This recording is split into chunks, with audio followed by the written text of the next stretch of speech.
Yeah, I know I'm wearing a Star Wars shirt while reviewing a Star Trek movie. Is that weird?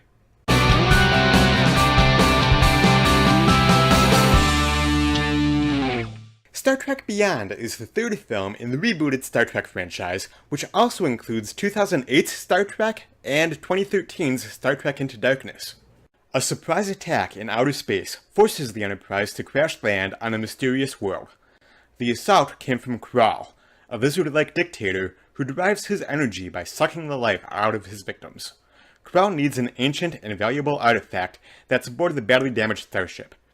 Left stranded in a rugged wilderness, Kirk, Spock, and the rest of the crew must now battle a deadly alien race while trying to find a way off their hostile planet. Star Trek Beyond sees the return of Chris Pine, Zachary Quinto, Karl Urban, Zoe Saldana, Simon Pegg, John Chow, and Anton Yelchin as the crew of the Enterprise. They are joined this time by Idris Elba and Sofia Boutella. The film is directed by Justin Lin, the guy behind the most recent Fast and Furious films, taking over for J.J. Abrams, who stays on as producer. It is rated PG-13 for sequences of sci-fi action and violence. So in this movie, the Enterprise gets attacked and crash lands on a strange planet. The crew is separated, and while trying to reunite and find each other, they also have to fend off a bad guy who is after an artifact that was on board the Enterprise. I liked the first two movies in this latest adaptation or reboot, both Star Trek and Star Trek Into Darkness, but the trailers for this one just seemed, I don't know, a little bit off. I remember thinking while watching one of the trailers that it almost looked kind of like a quality fan film, not a big budget summer blockbuster. And then one of the trailers used the Beastie Boys song Sabotage throughout the whole thing, and I thought that was a really odd choice. Thankfully though, this is a case where a trailer is not representative of the quality of the movie it's promoting. I was pleasantly surprised at how much I really enjoyed this. Chris Pine and Zachary Quinto are once again excellent in their portrayals of Kirk and Spock.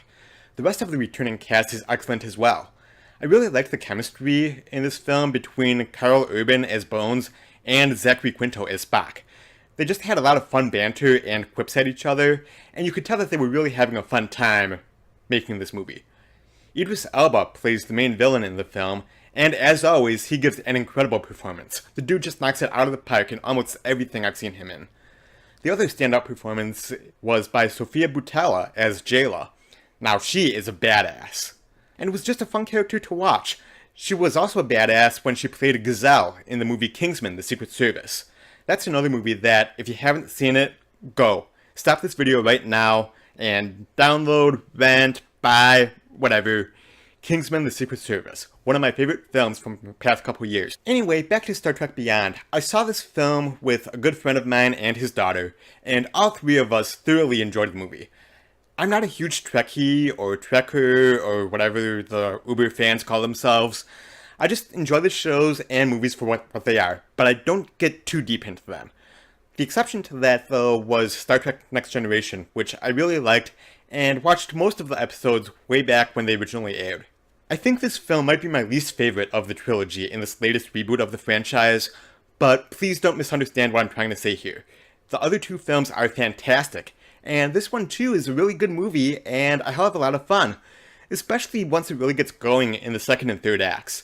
It's just that if I was ranking the trilogy, I would probably put the other two slightly ahead of this one. You know, probably going in order 1, 2, 3 in terms of how much I like them. But all three are great, and this one is no exception. I'm going to give Star Trek Beyond a solid 4 out of 5.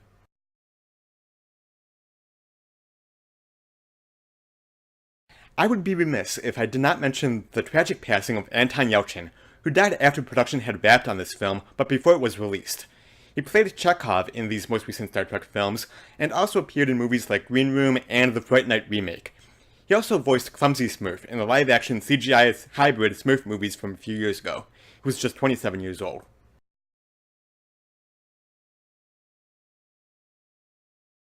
Have you seen Star Trek Beyond yet? If so, what did you think? What is your favorite Star Trek movie?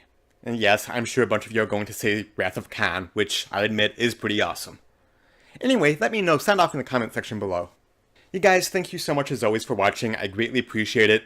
Be sure to subscribe to the YouTube channel here so you don't miss any of my videos. Also, check out the website, jeffitosmovieblog.com. like me on Facebook, and follow me on Twitter. You can find all those links down below in the description box like always. And I'll be back soon with more movie reviews. Until next time, I'll see you at the movies.